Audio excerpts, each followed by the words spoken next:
Eu estou recebendo aqui no estúdio o deputado Zeca Dirceu, deputado que foi reeleito para o seu terceiro mandato na Câmara Federal, né? Depois de ter sido prefeito de Cruzeiro do Oeste por 2 vezes, toma posse agora no dia 1º de fevereiro. Deputado, prazer em recebê-lo aqui, bom dia, seja bem-vindo, tudo certo? Bom dia, eu estou muito feliz, Rodrigo, de estar aqui mais uma vez. Acho que é obrigação de quem tem cargo público, eletivo, é obrigação prestar contas, é obrigação dar satisfação. Claro que a Câmara está num período de recesso, poderia estar na praia hoje, poderia estar descansando, mas fiz questão de retomar as agendas de trabalho já na quinta-feira passada. Participei de 2 grandes eventos em Curitiba, um com a juventude, o outro com o partido, né? E desde ontem estou cumprindo algumas tarefas aqui pela região. Hoje ainda vou em Cianorte, amanhã vou a Toledo, vou a Cascavel. Semana que vem, né, em Brasília, a gente tem a posse e o início daí sim, na sexta-feira, das atividades parlamentares. Mas descansei bastante, né? Esse mês de janeiro foi bom, tirei aí 2 semanas de bastante descanso para poder estar com as baterias recarregadas aí para o ano que se inicia. Um 2009 que promete ser de muita tranquilidade, muito trabalho. O senhor me dizia que, em termos gerais, o primeiro ano depois da reeleição é mais tranquilo para trabalhar, não, deputado? Do ponto de vista pessoal, para um deputado federal, a experiência me mostrou que o primeiro ano é sempre um ano mais tranquilo. Agora, acho que para o país, né, é um ano desafiador, é um ano de incertezas, é um ano de expectativas das mais diversas, né? E eu vou me dedicar ao máximo, né? Quero estar em Brasília lá em todos os momentos, participando de todas as discussões, as principais decisões, e vou sempre estar presente aqui na região. Eu não sou, como infelizmente alguns já se mostram, eu não sou daqueles que some e desaparece depois da eleição, né? E só volta daqui 4 anos. Eu vivo aqui, né? Nasci em Umuarama, tenho minha casa em Cruzeiro do Oeste, tenho meu escritório político do estado aqui em Umuarama, né? Minha vida é aqui, meus amigos estão aqui, minha família está aqui. Inclusive, quero parabenizar minha mãe, completou aniversário ontem, né? A Clara Becker, 78 anos, pude abraçar ela, comemorar junto. A minha vida é aqui, então é aqui que eu vou estar fazendo a luta que for necessária. Eu tenho sido procurado por lideranças políticas, representantes de entidades, de associações, sindicatos, representantes de instituições de ensino. Eu estou inteiramente à disposição, né? Tenho clareza da responsabilidade agora como o único deputado federal eleito de Umuarama e da região, e não vai faltar trabalho. E eu espero que a gente consiga, sim, apresentar muitos resultados, né? Benefícios, que de fato a gente consiga fazer chegar aqui aquilo que a região precisa, aquilo que a região necessita. Nós já vamos falar sobre recursos, mas gostaria de saber do senhor, porque agora já no dia 1º, tomando posse, tem o primeiro momento que é a escolha lá da mesa diretora da presidência da Câmara Federal. Eu falava aqui que agora, ontem, com a indicação de mais um candidato do Novo, serão 9 candidatos. E o PT, como é que fica nessa situação toda? Porque, inclusive, o PCdoB, que era um partido historicamente aliado ao PT, anunciou já havia anunciado apoio ao Rodrigo Maia Democratas. Como é que o senhor analisa isso? Como é que fica tudo isso? Alguns compreendem, né, a eleição da Câmara como uma disputa ideológica, como uma disputa partidária. Eu discordo, eu não penso assim. Eu acho que ali é um momento de ocupação de espaços que todos os partidos, que todos os deputados têm direito. É na hora da eleição da Câmara que se define não só quem vai ser o presidente, mas quem vai ocupar os espaços da mesa diretora, que são espaços de poder. São espaços de decisão que permitem a alguns deputados, a alguns partidos, influenciar mais ou influenciar menos. É ali no dia 1º, né, e na consequência daquele dia, que se definem, né, quais partidos, quais deputados vão estar nas comissões mais importantes. Constituição e Justiça, Finanças e Tributação, Comissão de Educação, que é a comissão que eu sempre participo, e tantas outras. Então eu acho que é um momento de ocupação de espaços, e eu acho que toda a lógica da decisão tem que se dar a partir disso, né? Eu, por exemplo, desejo votar, desejo apoiar o bloco, a chapa, o candidato que permitir a mim e ao meu partido ocupar o maior número possível de espaços políticos. Não são espaços remunerados, não envolvem, né, nenhum tipo de benefício pessoal ao deputado, mas é espaço de poder de decisão. E eu quero cumprir qual papel com esses espaços? O papel a favor do Brasil, a favor do nosso povo e da nossa gente. Está muito confuso ainda, né? Não há uma maioria formada, né? Não há um candidato favorito, como se falou, são muitos candidatos, né? Nós temos um bloco formado com o PSOL, né, que caminha para ser também com o PSB, né, que vai talvez ter adesão do PMDB e do PP, que praticamente foram excluídos, né, ali do bloco do Rodrigo Maia, que eles apoiaram na eleição passada. O PCdoB, o PDT, que são partidos que historicamente estiveram mais próximos da gente, fizeram uma opção, né, de uma caminhada ou solo ou ao lado do Rodrigo Maia, que eu também nem critico. Como eu falei, eu acho que não é uma questão ideológica, não é uma questão política, partidária, é uma questão de cada um ocupar os melhores espaços para poder fazer a melhor ação política partidária. A questão ideológica, a questão política, ela vem depois, é no funcionamento da Câmara nos 4 anos. Aí sim a gente precisa ter cuidado com quem você está, ao lado de quem você senta, porque o eleitor está observando isso, né? E você precisa ter um mínimo de coerência, que eu não acho que seja o ponto-chave nesse momento agora da eleição da Câmara e também da eleição do Senado. Mas o cenário é de confusão, ninguém tem maioria, não tem candidatos favoritos, tudo pode acontecer. E geralmente é assim, não só lá em Brasília, mas é assim nos estados, é assim nas câmaras de vereadores, é sempre uma eleição muito incerta.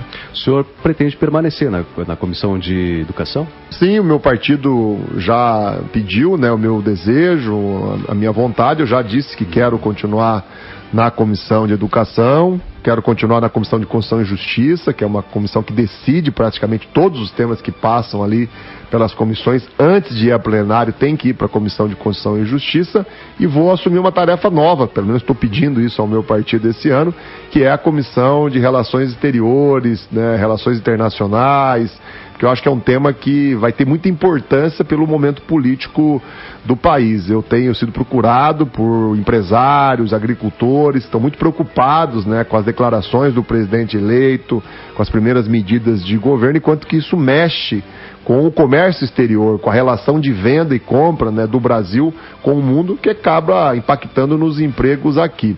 Então eu vou me dedicar um pouco mais a esse tema que nunca fez da minha vida, né, parte das minhas ações. Vou precisar estudar muito, vou precisar me cercar de pessoas qualificadas nesse assunto, mas é um tema que eu quero me dedicar. Deputado, eu falava aqui da importância, o senhor falava aí da necessidade de ocupar esses espaços. O senhor vê alguma dificuldade, por exemplo, se permanecer a mesma mesa diretora? E aí eu falava aqui no primeiro bloco, antes da entrevista, de um deputado que tem a base lá em Pato Branco, ele Cascavel, que é o Jacobo, que hoje é o primeiro secretário, e que tem lá a gerência de um recurso. É como se fosse gerir uma prefeitura, por exemplo. Ele tem um orçamento para gerir. O senhor vê que essas posições podem resultar em direcionamento de recurso, ou o senhor fica tranquilo com relação ao seu trabalho de deputado?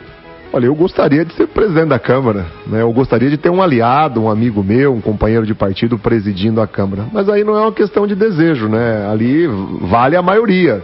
E a maioria não se forma muitas vezes por um único partido, são blocos de partidos que se somam, né?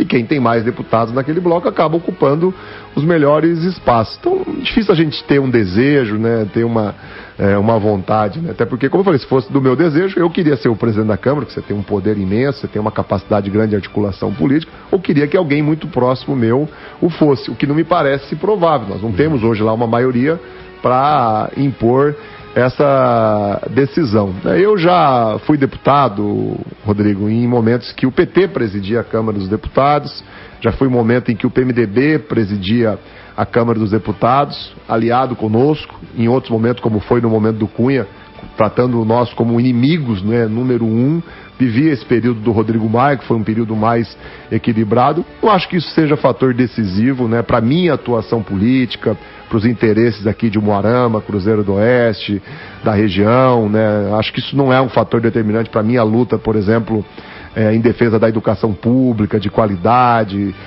gratuita e outras bandeiras que a gente tem. Então é um assunto que me preocupa, que eu me dedico, mas não acho que ele seja um assunto de grande relevância, que vai mexer com o funcionamento das coisas nos próximos 4 anos. A gente fez um levantamento lá, inclusive no seu site, e a educação recebeu muito recurso, principalmente aqui de Umuarama. Se não me falha a memória, foi o maior número de recursos direcionados.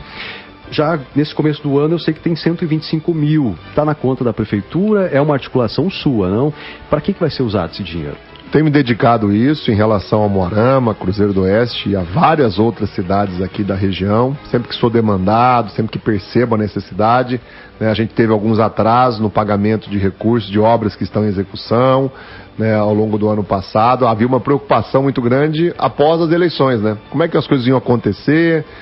O Zeca agora é o único deputado eleito da região, será que a gente vai ter algum tipo de prejuízo? Não houve prejuízo algum, em todos os municípios da região os recursos foram empenhados, foram pagos, de emendas minhas, de programas que são ações diretas do governo federal, né? E assim será, eu estou convencido disso, no ano de 2019, até porque o deputado federal ele tem algumas prerrogativas legais, as emendas impositivas são uma delas, o governo não tem opção, o governo é obrigado, seja qual for, Dilma, Temer ou Bolsonaro, é obrigado a empenhar, é obrigado a pagar, e isso dá uma tranquilidade aqui aos prefeitos, prefeitas, às lideranças que compõem com a gente, né, no funcionamento aqui das nossas ações e desses investimentos que são decisivos. Hoje mesmo pela manhã eu recebi a ligação de algumas lideranças lá de Douradina, entre elas o nosso vereador Toninho, o pessoal da PAI, né? Todo mundo muito feliz porque acabou de chegar, né, o veículo de transporte novo que a PAI de Douradina vai utilizar, fruto de uma emenda parlamentar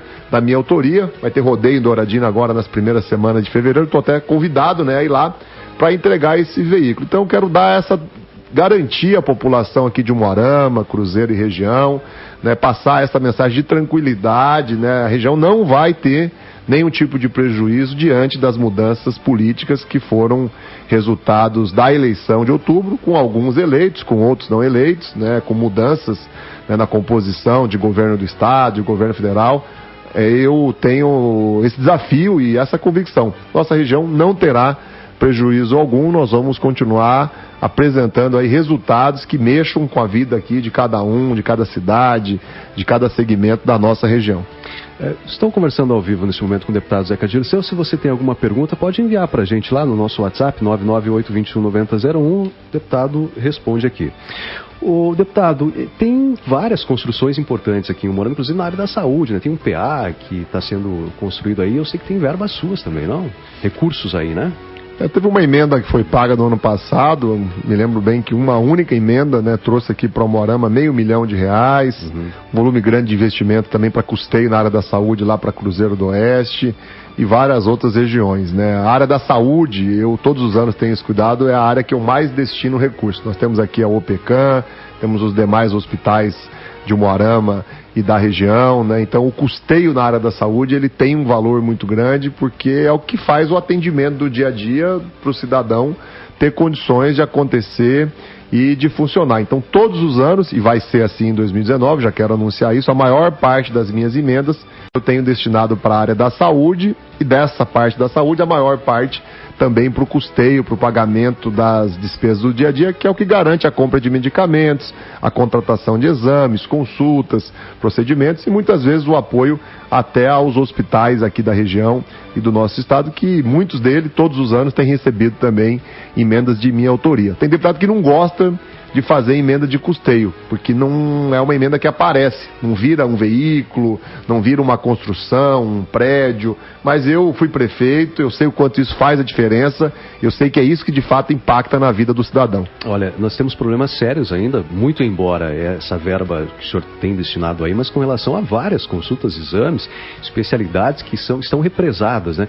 Então, de fato é importante, a pessoa que está lá esperando na fila, que tem esse atendimento, graças a uma verba, vai saber que realmente isso é importante, por isso é necessário, tão necessário essas verbas aí. O senhor comemorou muito, inclusive, a questão da boiadeira ano passado, né? Que era outra situação que também... É um outro exemplo, né, de que o fato de ser um deputado de oposição não impede a gente de realizar, né, grandes ações que impactam o desenvolvimento da região. Isso foi uma obra que começou no governo da presidenta Dilma, mas que havia uma preocupação quando houve o golpe, o impeachment, né, o governo Temer, e que a gente conseguiu, com muito jeito, com muita negociação, né, fazer com que ela fosse retomada e fosse concluída. Temer não era meu aliado, não era do meu partido, eu fazia oposição a ele, mas isso não impediu a gente de fazer ali uma boa articulação política, uma boa negociação, que trouxe um benefício, não para mim, mas um benefício para toda a região, né? E agora o desafio para esses anos, né, de 2019, 2020, é que o trecho que já está licitado, que já tem empresa contratada, que está com todas as questões bem resolvidas, de Cruzeiro do Oeste, passando aqui por Moarama, Serra dos Dourados, até Icaraíma, Porto Camargo, que ele seja também executado. Como nós temos aí o desafio, né, da duplicação da PR-323. Eu já tive com o governador Ratinho, tive com ele em Curitiba, depois ele esteve em Brasília após as eleições, e ele foi muito claro que essa é uma grande prioridade do governo dele, e que não é uma prioridade para os próximos anos, é uma prioridade para esse ano de 2019, eu espero que assim seja, estou me colocando à disposição do governador Ratinho, né, como vai ser também a minha postura lá em Brasília. Lá em Brasília eu vou sempre me posicionar contra aquilo que eu entender que é negativo para o país, que vai prejudicar a vida das pessoas, e vou me posicionar a favor, é claro, quando tiver algo que eu veja que vai beneficiar aqui a região, vai beneficiar o Paraná, ou vai trazer avanços para a educação, para a saúde. Não estou vendo sinais disso, mas caso aconteça, é claro que meu posicionamento vai ser favorável. Eu acho que o eleitor, a população precisa compreender isso e cobrar de todas as lideranças políticas isso.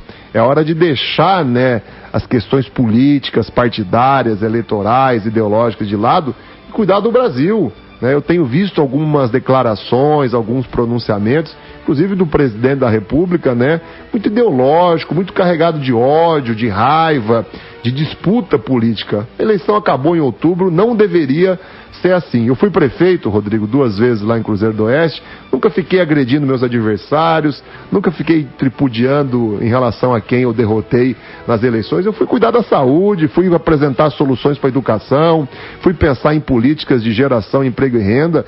Governo dá certo quando o maior líder age assim. Eu tenho preocupações com as primeiras declarações, com as primeiras medidas, a maneira como o Bolsonaro conduz o país. Parece que ele está ainda disputando a eleição, parece que a eleição não acabou no dia 28 de outubro. Como é que o senhor tem avaliado, falando em governo, essa questão agora recente do filho do presidente Jair Bolsonaro com relação a esses depósitos todos, essa investigação do COAF? Está mal explicado isso aí tudo, deputado? É uma vergonha. Está evidente que houve enriquecimento ilícito, sem fonte comprovada de renda, as movimentações, né, na conta dele provam isso, então não é uma acusação sem provas, e a falta de explicação e a tentativa da busca do foro privilegiado lá no STF, que ele não tem direito, porque era deputado estadual, chega a ser cômico, chega a ser ridículo para quem condenava, né, essa prática até alguns meses atrás. E eu posso falar isso, Rodrigo, de cabeça erguida, porque tenho a vida limpa. Eu não sou responsável por atitudes de outros. Sou responsável só pelas minhas atitudes. Nunca fui condenado, não respondo a nenhum processo por corrupção, tenho a vida limpa, né? E nunca me envolvi em mal feito. E não fiz da política um trampolim para ficar milionário. Eu não sou milionário. E eu vejo que o filho do Bolsonaro, né, com um salário pequeno de deputado estadual, né, conseguiu juntar um patrimônio que em valores de mercado atualizado não é 4, 5 milhões de reais como aparece na declaração do imposto de renda, é 10 milhões de reais. E aí ele vai na Record e fala como empresário. Eu fui pesquisar para ver que empresa ele tem. Sabe que empresa que ele tem? Uma empresa, uma lojinha de chocolate num shopping center. Pelo amor de Deus, com todo respeito a quem tem um pequeno negócio, eu já tive, mas isso não permite a gente acumular em pouco tempo, né, foi até 2005, né, patrimônio que hoje vale, em valores atualizados, 10 milhões de reais. Então ele vai ter muita dificuldade para se explicar, e é claro que vai ter consequência. O Ministério Público, a Justiça tem que fazer o seu papel, apresentar denúncia, julgar, e eu acho que o próprio Senado, né, ou até o Congresso, vai ter que instalar uma CPI para levar esse assunto mais adiante. Eu acho que a cassação do mandato dele não é algo impossível, é algo que pode ocorrer sim nesse ano de 2019, e é claro que mancha, né, a imagem do pai. Não que o pai seja responsável pela atitude do filho, mas o pai nomeou, por exemplo, uma funcionária fantasma, filha do Queiroz, que é o assessor do Flávio Bolsonaro, que movimentou 7 milhões de reais em poucos anos sem explicação alguma, né? E o Bolsonaro reconhece que ele mesmo, né, recebeu um cheque de um possível empréstimo que foi para a mulher. Então há um envolvimento também, né, paralelo, direto, do presidente em todos esses assuntos que estão mal explicados. Nós não podemos fazer pré-julgamento, a gente não pode adiantar as coisas. Agora, como eu falei, quem tem cargo público tem que dar satisfação, tem que dar explicação. O presidente em exercício, o general Mourão, ontem disse que isso não é problema do governo, que é um problema mais pessoal e que é familiar, porque o Flávio é filho do Jair. O senhor concorda? Que não traz prejuízo para o governo? Ele deixou de ser um assunto familiar, ele deixou de ser um assunto só do Flávio Bolsonaro, né, quando o Bolsonaro nomeou no gabinete dele, por algum período, né, uma funcionária fantasma, uma instrutora de academia, né, que era filha do que era o outro funcionário fantasma do Flávio e que movimentou todos esses recursos. E quando o Bolsonaro reconhece que recebeu um cheque, né, de um possível empréstimo que foi direcionado à conta da mulher dele, Michele, que ele diz que a mulher não tem nada a ver com a história, que o cheque é para ele, é dele, é do empréstimo dele. Então, há um envolvimento não familiar, não consanguíneo, mas de fatos, né, de provas que liga o caso também ao presidente da República, claro que numa esfera bem menor, mas ele deve explicações também à população, até porque se auto-intitulava, né, o paladino da moral, da ética, a pessoa mais correta, mais pura, e que ia varrer, né, as práticas ruins da política do dia a dia da vida do país. Não é o que a gente está vendo. O que a gente está vendo lá em Brasília é o toma lá da cá, pessoas sem um mínimo de qualificação e capacitação sendo nomeadas ministros, né, no segundo e no terceiro escalão. Não apareceu ainda, viu, Rodrigo? Mas eu estou fazendo um levantamento. O que tem de apadrinhado político, partidário, gente que perdeu a eleição, que não tem nenhuma qualificação, ganhando lá uma boquinha, ganhando um salário, não foi para isso que o Bolsonaro foi eleito, né? Isso acontecia em outros governos, aconteceu em outros períodos, mas não justifica, né? O motivo da eleição, o discurso da campanha foi totalmente diferente dessa prática que a gente está vendo agora nos primeiros dias. Está muito cedo, é só 20 dias, não é momento de fazer avaliação mais profunda e definitiva. Água como uma questão minha política, eu estou sendo claro aqui, tudo que for positivo para o Brasil, para o Paraná, para essa região, eu vou ser o primeiro a levantar, a aplaudir e a apoiar. Agora, quando tiver questões negativas, tem denúncias, eu não vou me calar, eu vou questionar, até porque é minha obrigação como deputado federal. Não sei como o senhor está de tempo aí, a Shirley, uma ouvinte nossa, ela está perguntando o seguinte: Rodrigo, eu gostaria de saber, o deputado, se nos projetos dele tem ou inclui alguma coisa para os deficientes, ou para os autistas, porque o governo Bolsonaro e sua esposa levantou essa bandeira. Nós temos aqui em Umuarama a AMA, que é uma associação que atende crianças. Eu tenho tratado desse assunto aqui por conta da necessidade de terapias e da necessidade das mães. Tem alguma coisa nos seus projetos com relação à atenção aos autistas, deputado? Eu tenho essa preocupação. Eu acho que o poder público em todas as esferas, municipal, estadual e federal, faz pouco, né, por essa questão do autismo. A gente conseguiu, né, nos anos anteriores agora, 2016, 17, 18, aprovar algumas leis, né, no Congresso Nacional. Quero sugerir ao ouvinte que ela confira, né, no site da Câmara. Eu estava lá votando a favor, né, de medidas que criam um marco legal para o autismo poder ter mais ações, mais respaldo, mais investimento, né, e mais atenção de todas as esferas de governo. Aqui em Umuarama, me lembro bem que no ano passado nós até procuramos, né, indiretamente aqui algumas instituições, né, e nos oferecemos para fazer até uma feijoada, um momento de arrecadação. A gente queria começar um trabalho, acabou não dando certo, mas quero me colocar à disposição aqui da entidade de Umuarama, de outras entidades que tenham na região. A gente tem as emendas parlamentares que podem ser utilizadas para algum tipo de apoio. Eu tenho aqui dezenas de casos de dezenas de entidades sociais, né, que receberam emendas parlamentares, veículos, dinheiro para custeio, equipamentos nas mais diferentes áreas, e estou à disposição não só dessa questão do autismo, mas de qualquer outra entidade aqui de Umuarama que queira uma parceria, que precise de um apoio. E nas votações, nas discussões dos temas mais amplos do país, sempre que isso aparecer, eu vou estar ao lado aí daqueles que entendem, né, e se preocupam, né, com a questão dos autistas. Como é que o senhor avaliou a flexibilização da posse das armas? Decreto que regulamenta, flexibiliza essa possibilidade? Acho que é muito mais uma jogada de marketing, sabe, uma postura ideológica, de fundo, assim, de muita ação de comunicação, né, do que algo prático que vá resolver a insegurança que nós temos hoje, né, os crimes. Eu tenho estudado, tenho visto, Rodrigo, exemplos de outros países. O que os índices, né, os fatos de anos, de décadas provam, né? Mais arma não significa mais segurança. Isso não é eu que estou dizendo, no mundo todo isso acontece.